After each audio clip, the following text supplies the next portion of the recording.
వద్దులేరా, నువ్వు కొత్త జీవితం మొదలు పెడుతున్నావు, సంతోషంగా ఉన్నావు. ఇలాంటి సమయంలో ఇవన్నీ ఎందుకురా? పర్వాలేదమ్మా, నా గురించి నీకు తెలీదా చెప్పు? సంతోషం వచ్చినా బాధపడినా నేను దేనికైనా ఒకేలా స్పందిస్తాను. ఆ విషయం నీకు బాగా తెలుసు. పర్వాలేదు, చెప్పమ్మా, ఏంటి ప్రాబ్లం? ఏం చెప్పమంటావురా? బాలు చేస్తున్న పనులు తట్టుకోలేకపోతున్నాను. ఇంట్లో ఎవరికీ చెప్పకుండా, ఎవరి సలహా తీసుకోకుండా వాళ్ళ మావ దుర్గాప్రసాద్ గారికి బిజినెస్లో 50% షేర్ ఇవ్వడానికి సిద్ధమైపోయాడ్రా. కనీసం మాకు ఒక్క మాట కూడా చెప్పలేదు. వాడంతట వాడే నిర్ణయం తీసుకున్నాడు. ఇప్పుడు వాణ్ణి వద్దు అంటే ఏం గొడవలవుతాయో తెలీదు. తాతయ్య అవన్నీ పట్టించుకోవద్దంటున్నారు.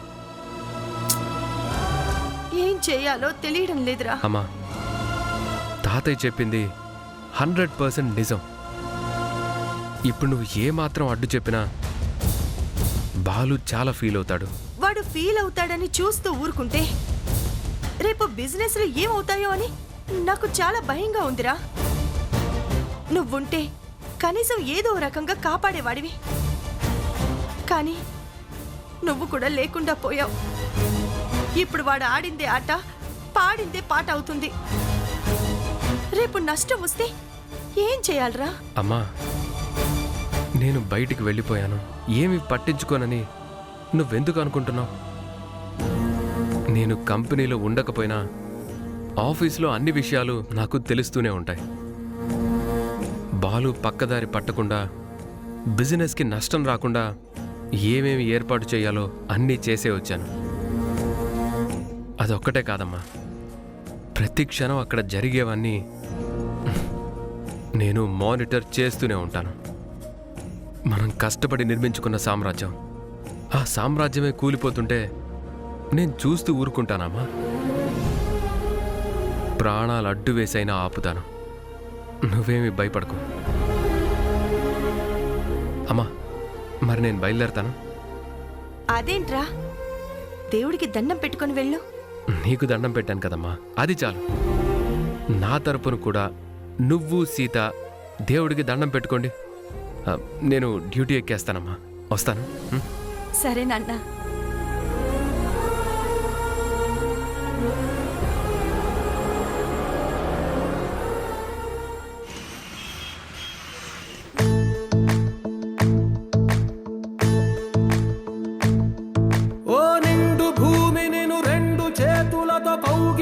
ఎంతైంది? 500 సార్.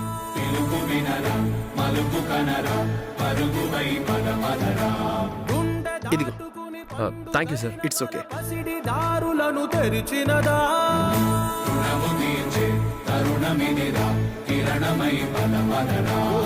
ఏమి వదిలి అటు కదులుతోందమది మాటకైన మరి తలచినదా?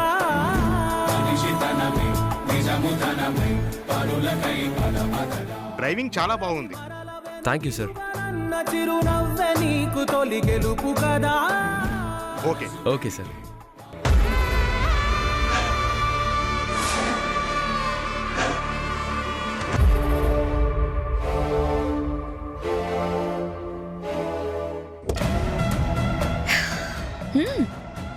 అయితే ఎక్కడ ఉద్యోగం దొరక్క చివరికి క్యాబ్ నడుపుకున్నావా రామ్? ఈ క్యాబ్ మాత్రం ఎన్నాళ్ళు నడుపుకుంటావు అది చూస్తాను. నువ్వు వచ్చిన దాంతో సంతోషపడవచ్చు, కానీ నువ్వు సంతోషంగా ఉండడం నేను చూడలేను. నిన్ను ఇంకా ఇంకా ఏడిపించకపోతే నేను శశరేఖని ఎలా అవుతాను చూస్తా. నీకెలా చెక్ పెట్టాలో అలాగే పెడతా.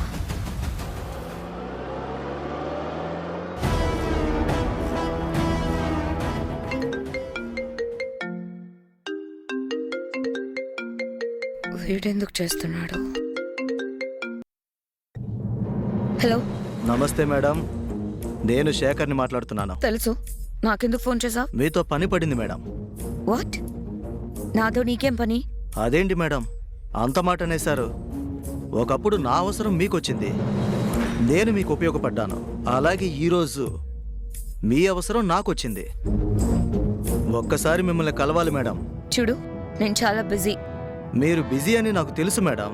అందుకే మీరే ఎలాగైనా వీలు చూసుకుని అంతకుముందు మనం కలిసిన గుడి దగ్గరికి తప్పకుండా రావాలి. వాట్? నేను రావాలా? No way. మీరు వస్తారు మేడం, రావాలి. మీ అవసరమైనప్పుడు నేనొచ్చాను కదా, ఇప్పుడు మీరు రావాలి. లేదంటే నేను మీ ఇంటికి రావాల్సి వస్తుంది. చెప్పండి, మీరు వస్తారా, నన్నే రమ్మంటారా? నేనే వస్తాను. Thank you madam.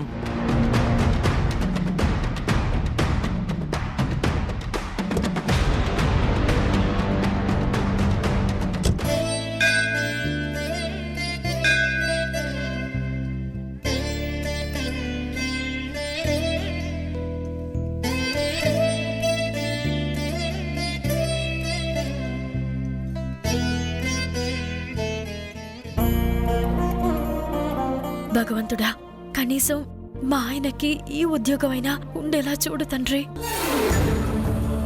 ఆ శశి వల్ల ఇది కూడా ఊడిపోకుండా చూడు తండ్రి. సీత, ఏంటి నువ్వనేది? శశి ఏం చేసింది? అత్తమ్మా, అది అదే ఏం లేదత్తమ్మా. హుహుం, నేను విన్నాను.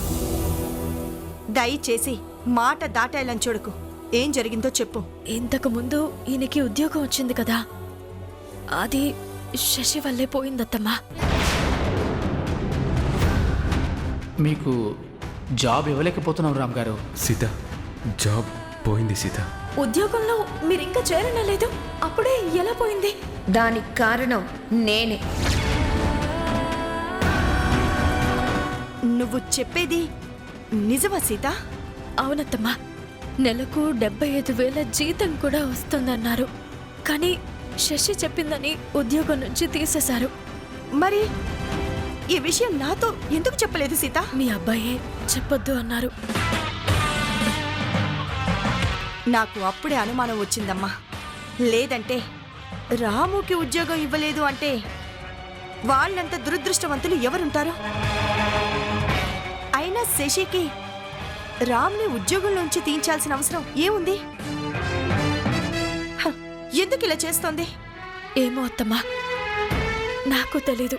ఇప్పుడు కూడా మీకు చెప్పేదాన్నే కాదు, కానీ అనుకోకుండా అలా బయటకొచ్చింది.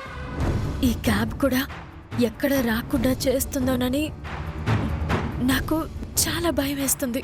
చూడమ్మా, ఈసారి అలా చేస్తే నేను ఊరుకుంటానా? నువ్వేం టెన్షన్ పడకు. అన్నిటికీ ఆ భగవంతుడే ఉన్నాడు. మనకంతా మంచి చేస్తాడు. నువ్వేమీ కంగారు పడకమ్మా.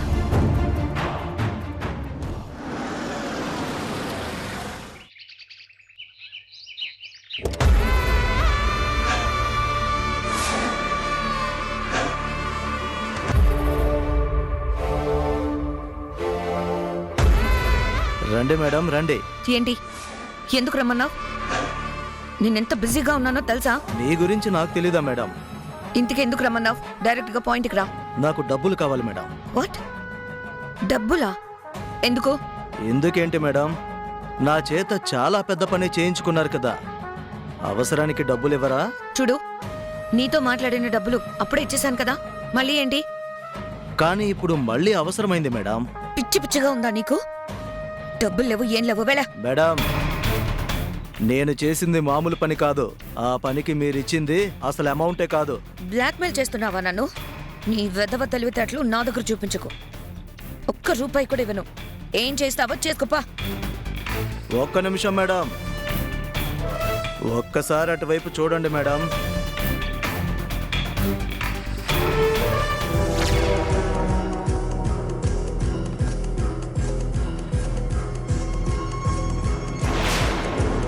చూశారు కదా, ఇప్పుడు మీరు డబ్బులు ఇవ్వను అంటే వెళ్ళి వాళ్ళని అడుగుతాను. అడగమంటారా?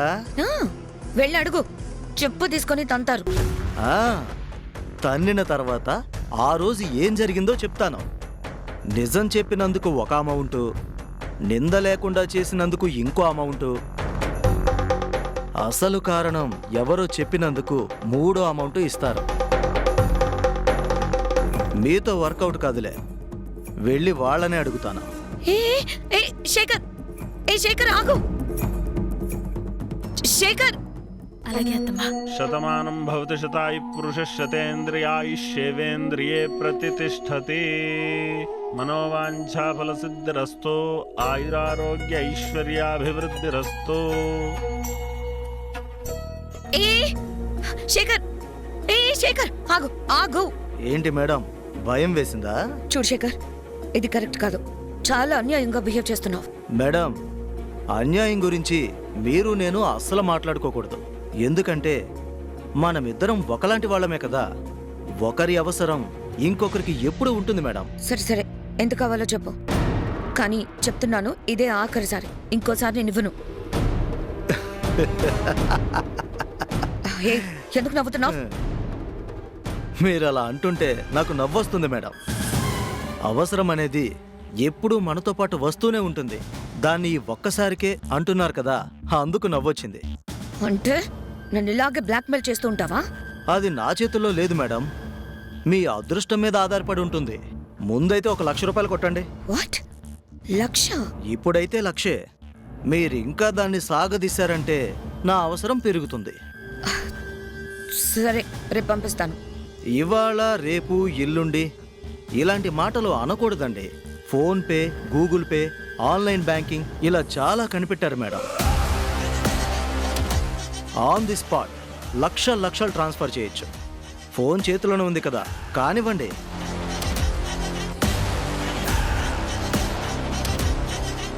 చెక్ చేసుకో. Thank you madam. ఇలా మీ కోఆపరేషన్ నాకు ఎప్పుడూ ఉండాలి. ఉంటాను మేడం. రాస్కల్. ఛా, ఇలా తయారయ్యాడండి. ఏదో ఒకలాగా విడిపించుకోవాలి.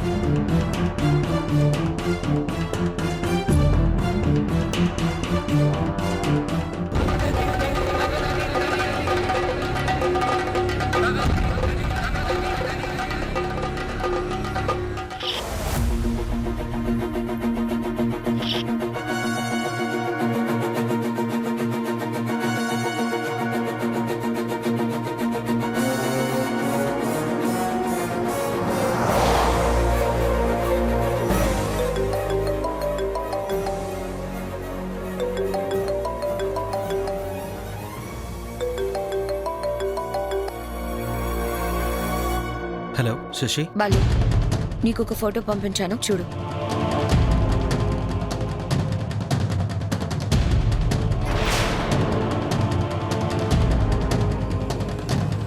చూసావా? మీ అమ్మగారు వెళ్ళి ఆ సీతని ఎలా కలిసి మాట్లాడుతుందో. అసలు ఆవిడికి సీతతో ఏం పని బాలు? సీత ఎలాంటి మనిషి అనేది ఆవిడికి బాగా తెలుసు. అందరి ముందు ప్రూఫ్స్తో సహా దొరికిపోయింది కదా. అయినా ఎందుకు తనతో ఇంకా గుళ్ళు గోపురాలు అంటూ తిరుగుతుంది? చూడు, ఈ విషయంలో నువ్వు చాలా సీరియస్ అవ్వాలి బాలు. మీ అమ్మగారిని నిలదీసి అడగాలి, లేదంటే మనకి ప్రాబ్లం అవుతుంది. ఆ సీతారాం మళ్ళీ ఇంటికొచ్చే అవకాశం ఉంది. ఆ ఛాన్స్ ఇవ్వను శశి. అమ్మరాని అడుగుతాను. ఓకే బాలు.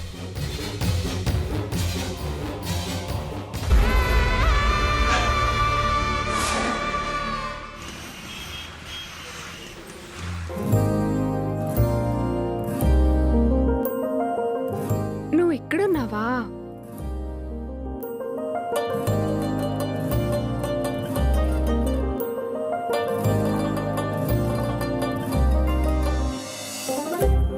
హాయ్ ఆదిత్య. సరే వదులు శైలు, ఎవరన్నా చూస్తారు. వదులు. వదలను. వదిలితే నువ్వు పారిపోతావు. అస్సలు వదలను. నాకు ఇలాగే బాగుంది. శైలు ప్లీజ్, నా మాట విని శైలు. మీ డాడీ చూసారనుకో. మా డాడీ లేరు, ఇప్పుడల్లా రారు. అది శైలు ప్లీజ్. బోర్ కొడుతుంది. మనం వెళ్ళి ఏదైనా మూవీ చూసొద్దాం, పద. శైలు.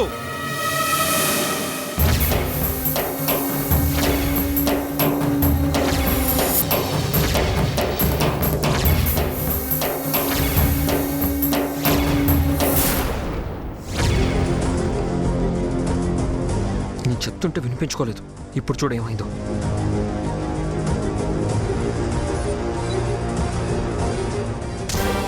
ఎరా మాస్టర్ ఎవరూ లేనివాడవని తీసుకొచ్చి నిన్ను నమ్మి పనిలో పెట్టుకుంటే చివరికి నువ్వు చేసిన పని ఇదా?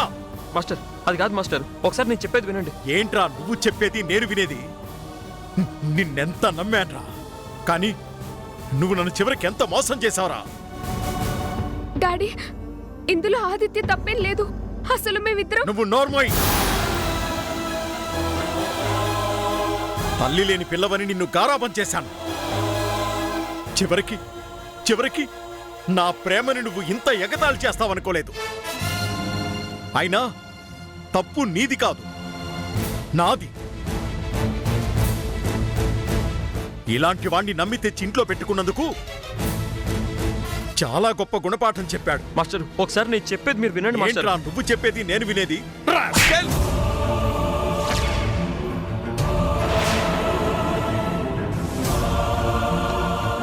డాడీ అసలు మీరేం చేస్తున్నారో మీకు అర్థం అవుతుందా? అసలు ఆదిత్య ఎవరనుకున్నావు? ఏంటి ఆగిపోయావే? చెప్పు. ఏంటి మహారాజా కుటుంబం నుంచి ఊడిపడ్డా, లేకపోతే మారువేషంలో వచ్చిన యువరాజా? చెప్పు. ఆఫ్టర్ ఆల్ నేను పనిస్తే గాని పొట్ట పోసుకోలేని ఒక మెకానిక్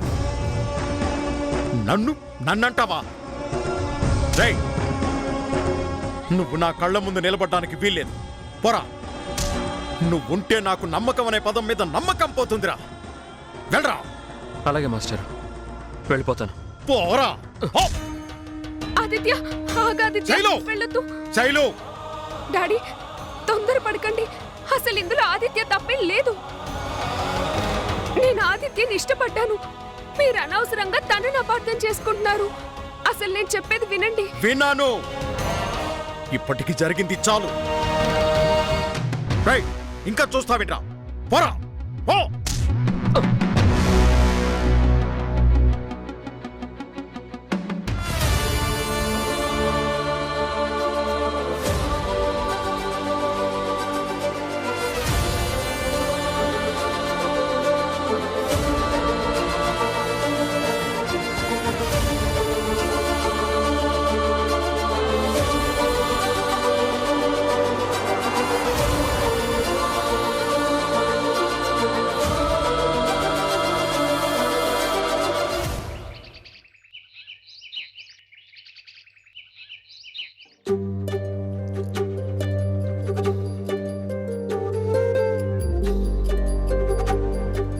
అమూల్య, ఉసెత్తయ్యి మొహందానా, పిలుస్తుంటే వినిపించట్లేదా? అది నువ్వెందుకు వినిపించుకుంటావులే? ఏం చేస్తున్నావు? అది వంట చేస్తున్నాను. వంట చేస్తున్నానని చెప్తే ఇంకో పని చెప్పరు కదా. రోజంతా వంటగదిలో గడిపేద్దామనా? అంతే కదా. ఇంతకీ నిన్ను చీరలు ఇస్త్రీ చేయమని చెప్పాను, చేసావా? చేశాను అత్తయ్య, అలమార్లో పెట్టాను. చక్కగా ముడతలు లేకుండా చేసావా? చేశాను అత్తయ్య. ఎక్కడైనా ఒక్క ముడత కనిపించాలి, అప్పుడు చెప్తా నీ సంగతి. చెయ్.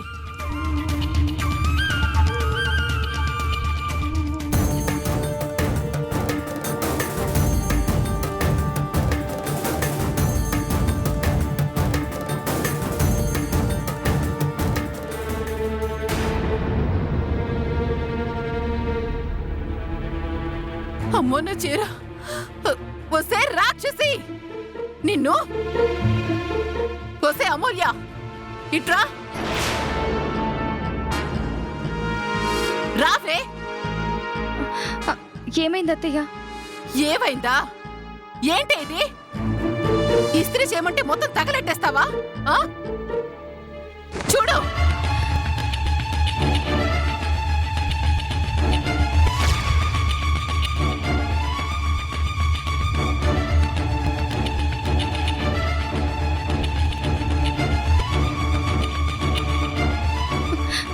అయ్యో అత్తయ్య, అనుకోకుండా అలా జరిగింది. నన్ను క్షమించండి అత్తయ్య. ఇలా జరుగుతుందని నేను అస్సలు అనుకోలేదు. ఓ, నువ్వేమనుకోవే? అనుకోకుండానే బంగారం లాంటి చీర ఎలా కాల్చేసావా? ఇది మా పెళ్లి రోజుకి మా ఆయన ఎంతో ప్రేమగా కొన్న చీర. దీన్ని ఇలా చేస్తావా? నిన్ను నేనేం చేసిన పాపం లేదే నిన్ను.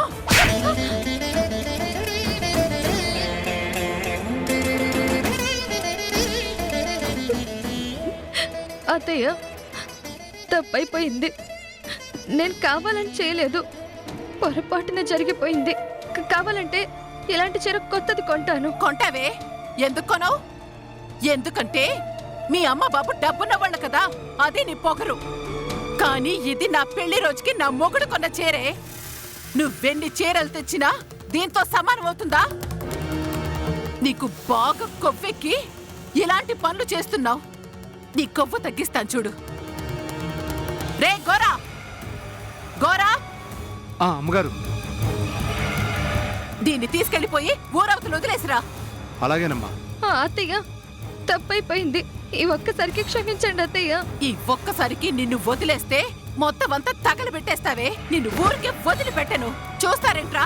దీన్ని ఈడ్చుకెళ్ళండి, తీసుకెళ్ళండి. ప్లీజ్ అత్తయ్య, అత్తయ్య.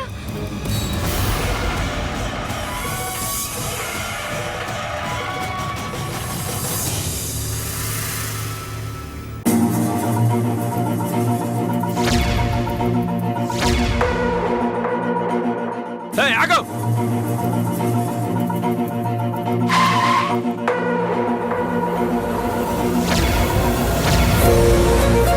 ఏయ్!